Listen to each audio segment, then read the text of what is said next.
Sirina, Siniar Intelek. Halo teman-teman semua, welcome to the first episode of Sirina Ngobrol santai, kasus gak nyantai. Ini keren banget gak sih akhirnya Sirina ini bisa berjalan setelah berapa lama Bang nyiapinnya? Hampir setengah tahun kayaknya. Itu nyiapin apa aja tuh kalau boleh tahu sampai setengah tahun? Ya setengah tahun itu 3 bulan kita habisin untuk nyari judulnya lah. Kepanjangan itu apa? Akhirnya dapet ya, Dapet. judulnya Siniar Intelek berarti. Boleh diceritain gak Bang sedikit tentang Sirina itu sebenarnya apa sih? Ya, jadi sesuai dengan namanya, Sirina ini kita singkat dari kata siniar intelek. Jadi kata siniar itu sendiri merupakan bahasa Indonesia dari podcast ya. Jadi ya pada saat hari ini kita akan ngobrol-ngobrol terkait dengan isu-isu atau kasus-kasus yang ada di Indonesia pada saat ini. Ya tentunya kita ngobrol secara santai, tapi itu tadi kasusnya nggak nyantai. Bener banget. Contohnya? Contohnya ya, pada hari ini kan kita ingin membahas kasus Munir yang 18 tahun tidak tuntas gitu ya. 18 Itu kan tahun. impunitas tanpa batas namanya. Kasus Munir tidak tuntas. Keren banget. Nah, sebelum itu kita kayaknya harus enaknya kenalan dulu kali ya sama teman-teman di rumah semua. Halo teman-teman semua, kenalin gue Naya dari Fakultas Ilmu Budaya. Nama gue Alzikro dari Fakultas Hukum. Nama gue Randy Darmawansyah, gue dari Fakultas Ilmu Budaya. Oke, salam kenal Bang Randy, Bang Alzi. Nah, selanjutnya kita kan mau ngomongin tentang Munir nih. Tapi kan mungkin ada beberapa teman-teman di rumah yang nggak tahu Munir tuh sebenarnya siapa sih, kasusnya tuh apa sih? Boleh diceritain dikit nggak Bang? Oke, jadi kalau kita tahu nih, Munir itu kan nama lengkapnya beliau tuh almarhum Nurul Said Tholib. Yang kita tahu dia ada aktivis HAM dan salah satu pendiri 2 NGO HAM di Indonesia. Wah, apa tuh? Pertama Kontras, Komisi untuk Orang Pidana dan Korban Tindak Kekerasan. Itu sebenarnya imparsial. Nah, concern mereka berdua ini, lembaga ini untuk mengusut terkait pelanggaran HAM segala macam dan basis dari mereka dan polisi. Tapi seiring jalannya waktu, karena Munir orangnya vokal dan berani untuk mengusut kasus-kasus pelanggaran HAM masa lalu, terutama yang melibatkan petinggi-petinggi militer. Nah, kerap kali dapat ancaman nih. Sampai akhir hayatnya, pada saat beliau lanjut S2 ya. Melanjutkan S2 di Utrecht University Faculty of Law di Belanda. Saat perjalanan sana diracun sewaktu transit di Singapura ya? Iya. Menuju Dia diracunnya itu pada saat di transit di Singapura tapi menuju ke Belanda. Amsterdam. Di langit apa tuh ya Bang kalau nggak salah? Di langit Wina Austria. Iya, jadi itu tuh berarti dia tuh kan lagi naik pesawat. Terus kalau nggak salah emang minum kayak minuman gitu ya? Jadi kronologinya itu ketika dia sedang di pesawat, almarhum Munir ini sempat memesan yang namanya jus jeruk. Jadi, tapi di dalam jus jeruk tersebut itu telah diberi racun, yaitu racun arsenik. Jadi teman-teman yang nggak tahu, ini racun arsenik itu adalah racun yang tidak berbau, tidak berwarna, dan tidak berasa. Artinya racun arsenik ini tidak berwujud sebetulnya. Nah, oleh karena itu dampaknya sangat luar biasa ketika masuk ke dalam tubuh manusia, sangat mematikan gitu. Tapi sebenarnya kayak agak nggak masuk akal aja nggak sih? Bayangin lo udah belajar susah-susah buat kuliah di luar negeri, tapi pas di perjalanannya dibunuh gara-gara racun. Itu kira-kira ada pendorong-pendorongnya kan ya pasti yang bikin dia bakal dibunuh. Kalau menurut abang-abang nih gimana nih? Ya, jadi begini teman-teman. Motif pembunuhan Munir ini sebetulnya masih sangat misterius. Bahkan hingga pada saat ini pun sebagaimana yang kita ketahui juga kan 18 tahun tidak tuntas gitu. Sebetulnya kalau misalnya kita lihat siapa pembunuhnya, Polikarpus merupakan pembunuh dari Munir tersebut. Polikarpus yang pada akhirnya dijerat pidana dan sekarang sudah bebas dan sudah almarhum juga almarhum Polikarpus. Nah, tapi di balik itu semua kan tentu ada yang namanya aktor intelektual gitu. Pasti ada, Bang. Dalam tanda kutip itu kan dalangnya. Nah, kenapa Munir ini dibunuh?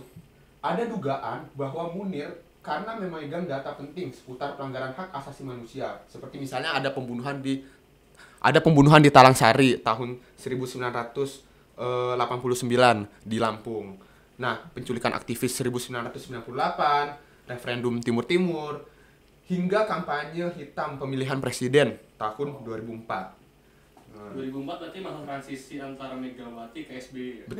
Betul, Pada betul. saat itu kan SBY yang terpilih jadi presiden Nah. kita yang ke-6. Menarik nih, karena tadi menyangkut tentang pelanggaran HAM. Kalau kita tahu pelanggaran HAM itu terjadi ketika negara melakukan kewenangan atas hak asasi warganya kan. Betul. rakyatnya. Bisa dikatakan pelanggaran HAM apabila tidak ada tindak lanjut dari proses hukum Betul. dari negara sendiri. Dan kalau kita fokus lagi lebih lanjut, siapa sih yang penegak hukum di sini? Pasti kan Pemerintah dong. Pastikan pemerintah, BIN, BIN, TNI, Polri itu Nah. semua adalah alat negara. nah, berarti nggak jauh-jauh dong kalau kita asumsikan dari Eh. mereka. Nggak Bener jauh-jauh sih, dong. bener Betul dong. sih, Nggak betul salah, sih. nggak Nggak salah. salah. Dan ditambah dari 2004 masa transisi dari pemimpin sipil Megawati ke pemimpin militer nih, Mm-mm. SBY. Polikarpus kan itu orang Garuda ya, Iya, Orang pilot. Garuda. maskapai Garuda kan. Iya. Nah kan nggak mungkin kan dia yang membunuh langsung, dia kan orang suruhan. Iya. Ibaratnya tumbalnya lah, tumbal dari pembunuhan munir. Berarti orang-orang di belakang pembunuhan munir Yang ngelakuannya. Iya. Pasti ada dalang di balik itu semua. Dan mungkin teman-teman semua di sini yang belum tahu, Polikarpus ini adalah pilot pesawat Garuda Indonesia. Tapi pada saat kejadian Munir, kasus pembunuhan Munir, Polikarpus ini adalah pilot yang tidak sedang terbang. Jadi Polikarpus ini adalah penumpang juga dari pesawat Garuda tersebut yang dinaikkan bersamaan dengan almarhum Munir gitu teman-teman. Betul. Nah, mungkin tadi kan udah sempat disebutin gak sih kayak ini tuh kasus udah 18 tahun berjalan. 18 Nah, tahun. Betul banget. Nah, mungkin untuk teman-teman yang penasaran tuh sebenarnya 18 tahun tuh ngapain aja sih? Jadi begini, sebetulnya kita harus melihat lagi di KUHP itu, kalau masa daluarsa suatu tindak pidana itu adalah 18 tahun. Nah, tapi kasus Munir ini sebetulnya kan sebagaimana yang kita ketahuin ini adalah pelanggaran HAM gitu ya. Berat. Pelanggaran HAM. Nah, tapi sampai sejauh ini itu masih dikategorikan sebagai tindak pidana kejahatan pada umumnya, pembunuhan pada umumnya. Nah, inilah yang membuat sebetulnya kasus Munir ini memiliki batas waktu, memiliki daluarsa yaitu selama 18 tahun. Betul. Yang mana apabila kategorinya dinaikkan menjadi pelanggaran HAM, itu akan bisa diusut sampai kasus itu tuntas, tidak ada batas waktunya, begitu. Oke, sudah ada pelakunya, sudah ada vonis terhadap pelakunya yaitu almarhum Polikarpus. Tapi itu semua yang sebagaimana yang tadi kita obrolin, kita tahu di belakang situ pasti ada orang-orang atau aktor yang menjadi dalangnya. Nah, dugaan kita itu sebenarnya bukan asumsi sendiri, karena yang banyak faktor-faktor lain gitu. Betul. Nah, ini kalau gue nih yang ngutip, ini banyak banget nih. Apa Bahkan itu, dari Randy? tahun 2000 sampai tahun 2004, almarhum Munir bersama NGO yang dia dirikan, Kontras dan Imparsial, mendapatkan banyak ancaman. Waduh, serem banget tuh Nih, dia mungkin macam gitu. yang pertama gue bacain bulan Agustus 2001. Mm-mm. Mendapat ancaman bom di rumah Munir di Malang, diledakan di lapangan sekitar rumah Munir. Terus yang kedua, bulan September tahun 2000, ada ledakan bom lagi nih Wah. di kantor Kontras tapi yang di Jakarta Pusat ya, di Menteng. Terus 2001 bulan September juga ada penyusupan tas ransel berisi senjata tajam kayak parang, golok, itu di bis rombongan korban Talang Sari. Terus di 2002 bahkan ada ancaman juga sekitar 300 orang mengaku kelompok cawang berdarah menyerang kantor Kontras dan para aktivis di dalamnya. Terus 2002 berarti ada 9 ancaman. Mungkin terlalu banyak kalau kita mau bicarakan satu-satu. Nggak akan selesai ya Dari ini. 2002 sampai 2004 tuh banyak banget tuh ancaman Munir. Bahkan sama teman-teman yang sekitar Munir ya, yang aktif Ya. advokasi isu. Betul. Ya berarti sebenarnya almarhum tuh keren banget gak sih? Dia Keren rela banget. buat risking keselamatannya dia, keselamatan orang-orang di sekitar dia demi menegakkan hukum di Indonesia ini. Kalau misalnya teman-teman bertanya bagaimana perkembangannya hingga saat ini terkait dengan kasus pembunuhan Munir, ya perkembangannya yaitu sudah 18 tahun belum tuntas dan sudah daluarsa juga, karena hingga saat ini ya statusnya masih sebagai kejahatan tindak pidana Iya. pada umumnya, Bukan pelanggaran bukan HAM pelanggaran HAM gitu. ya. Sejujurnya aku aku cukup kecewa, nggak cukup juga sih sebenarnya, kecewa berat karena udah 18 tahun ditambah tadi teror-teror yang udah dia alami. Apakah masih kurang buat netapin itu buat jadi HAM berat? Nah, gue juga kurang tahu ya sebenarnya ini pemerintah ya. Karena kan sebagaimana kita ketahuin, pemerintah atau negara ini kan merupakan pemegang kewajiban atas perlindungan hak asasi manusia. Karena kan apa kewajibannya? Ada 3, melindungi, memenuhi, to fulfill, dan untuk menghargai atau menghormati, to respect. Jadi kaitannya dalam kasus ini ya jelas bahwa negara atau pemerintah telah membangkangi dari kewajibannya dalam memenuhi hak asasi manusia, dalam melindungi hak asasi manusia, dan dalam menghargai hak asasi manusia setiap warga negaranya, begitu. Atau memang mungkin karena ya itu ada dalang-dalang lain di belakangnya, jadi ada beberapa pihak jahat yang berusaha menutup-nutupi biar kasus ini tuh nggak dilanjutin lagi. Oke. Kasusnya kan tahun 2004. Berarti 18 tahun 2022. Iya. Tahun ini dong, apa bulan September kemarin. Ya, Iya. bulan September kemarin Di kan September. almarhum kan juga wafatnya pada bulan September juga. Jadi pas baru September kemarin berarti daluarsanya itu. Kira-kira kedepannya bakal ada apa nih? Ya. Supaya kasus ini tetap lanjut. Sejauh ini sih paling dari ya aktivis-aktivis itu kita masih berusaha untuk mengupas tuntas kembali ya. Betul, kita dimana- terus mengadvokasikan. Betul gitu kan. banget. Karena ya terkait dengan kalau kasus ini sudah kedaluarsa, ya kan bukan berarti atau bukan tidak kita berhenti untuk mengadvokasikannya. Kita terus mengawal kasus tersebut. Karena ya kalau saja Munir bisa mengalami hal yang seperti itu, keluarga Munir bisa mengalami hal seperti itu, bukan berarti teman-teman kita semua di sini, Iya. Randy, Naya, maupun gue, Alzi, bisa mengalami hal tersebut juga. Gak menutup kemungkinan Tidak dong menutup ya. kemungkinan. Nah, oleh karena itu ya kita sebagai sesama warga negara tentunya harus terus mengawal kasus tersebut hingga tuntas. 2007 kalau nggak salah ada aksi pertama tentang aksi Kamisan. Ya. Sampai sekarang 755 Kamis masih tetap eksis buat advokasi di Sultan HAM. Ya itu tuh tiap hari Kamis bener-bener tiap minggu tuh nggak di stop, tuh selalu ada tuh yang namanya aksi Kamisan di depan Istana Bahkan Presiden. sebenarnya yang konkret ya depan Istana Negara. Ya, Baru negara. 10 kali loh dapat undangan ke istana, dan itu pun belum dapat apa ya pembahasan lebih lanjut terkait keseriusan pemerintah untuk bisa memberikan jaminan penuntasan pelanggaran HAM berat. Tapi Dan parah kasus Munir banget ya, ya, iya. kasus-kasus pelanggaran HAM lainnya gitu. Salah satunya Munir. Munir. Bayangin 755 kali kita kepanasan, kehujanan. Bahkan yang kemarin 755 itu kan kebetulan aku ikut. Itu tuh Oh, iya? lagi hujan-hujanan, terus ada Wow. beberapa aktivis yang udah tua, yang udah oma-oma tuh mereka masih semangat, tapi respon dari pemerintah belum bagus ya menurut aku. Bahkan tidak bagus. Bahkan tidak bagus, udah bukan belum lagi. Tidak bagus. Jadi mungkin teman-teman semua di sini minggu depan hari Kamis bisalah ikut untuk meramaikan aksi Kamisan gitu kan. Kita berbicara langsung di depan Istana Negara ya, itu aksinya. Nah sebenarnya kayak ada nggak sih Bang apa ya organisasi atau NGO yang benar-benar khusus buat mengawal kasus Munir ini sendiri? Ada contoh-contohnya gitu nggak sih?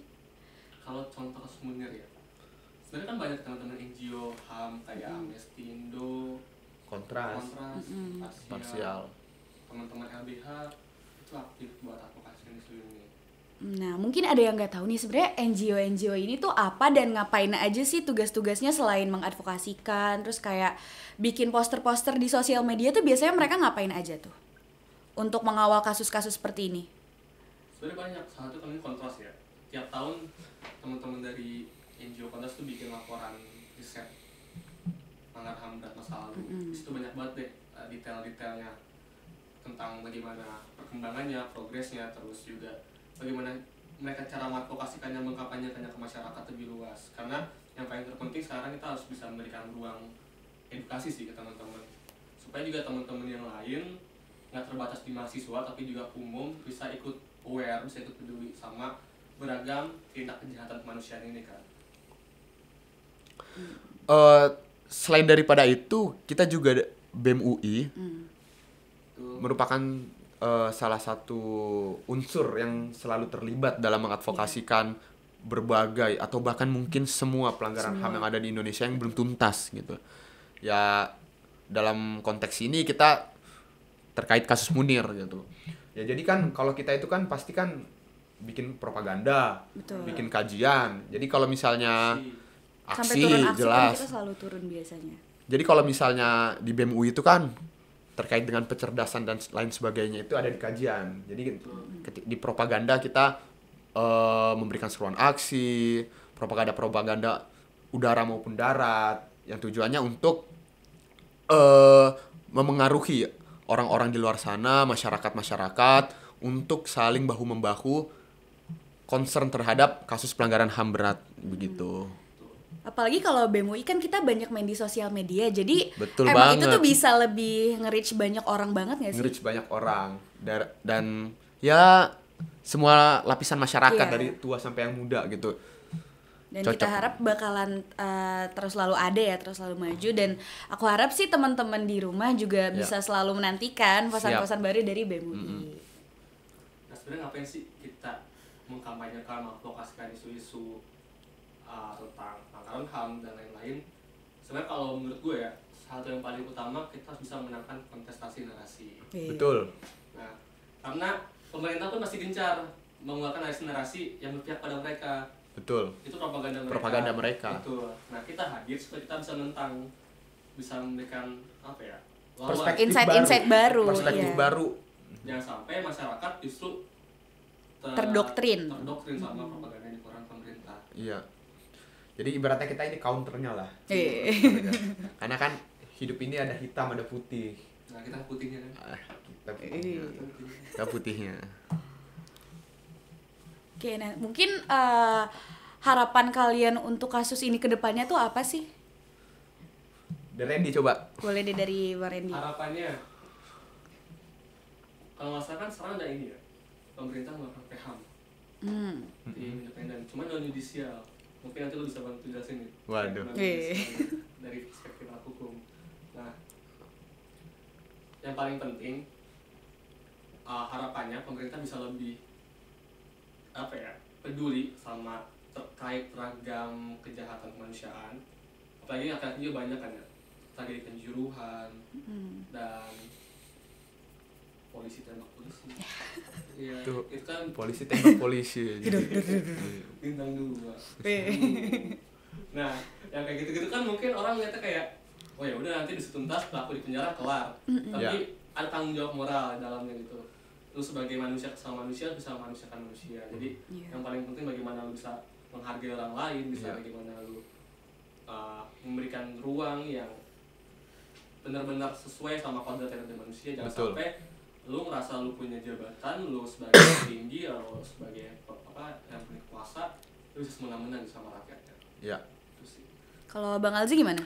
Oke, kalau tadi kan Randy dari sisi harapannya terkait dengan pemerintah dalam mengatasi segala kasus pelanggaran HAM yang belum tuntas gitu. Mungkin kalau dari gue lebih ke diri sendiri dan kepada teman-teman semua yang ada di sini, kepada seluruh masyarakat.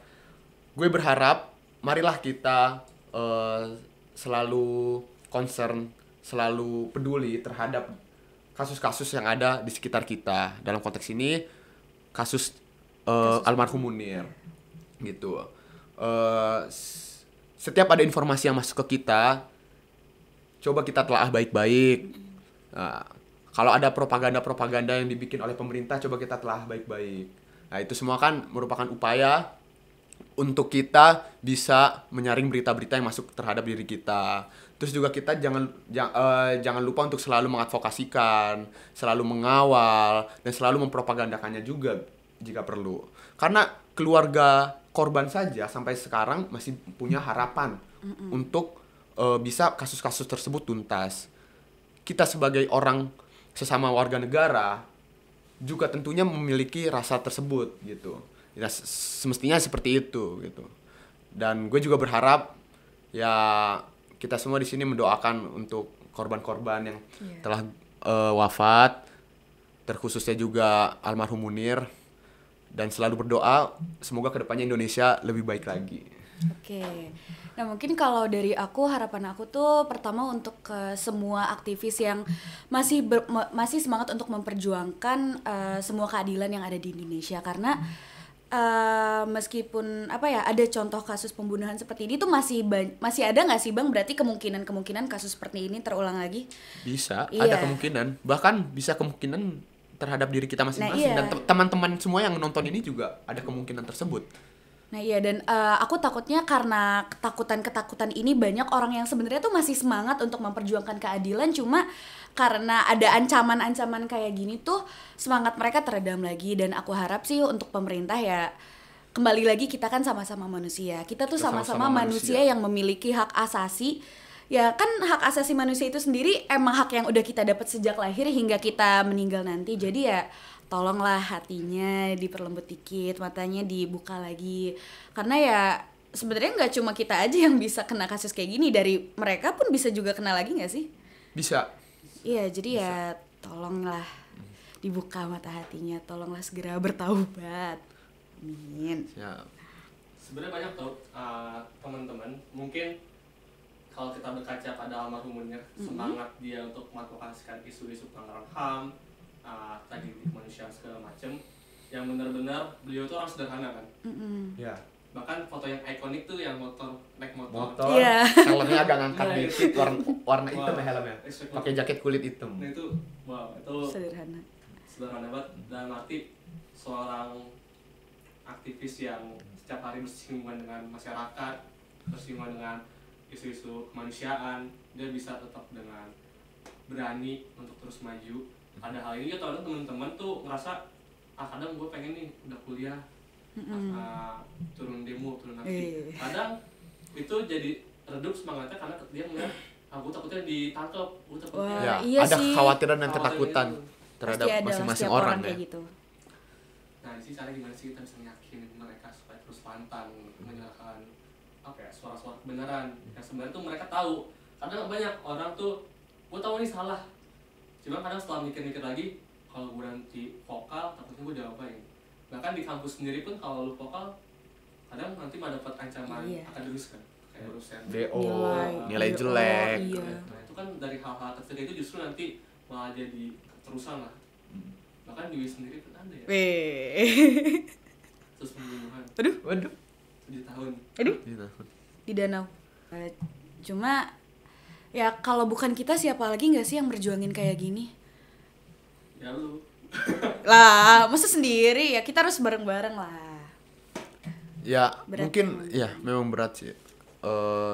Ya intinya kita sama-sama lah sebagai warga negara untuk bisa saling bahu membahu. Kita suarakanlah keresahan kita terhadap pemerintah. Kitanya juga peduli terhadap sekitar. Jadi vertikal horizontalnya dapet gitu.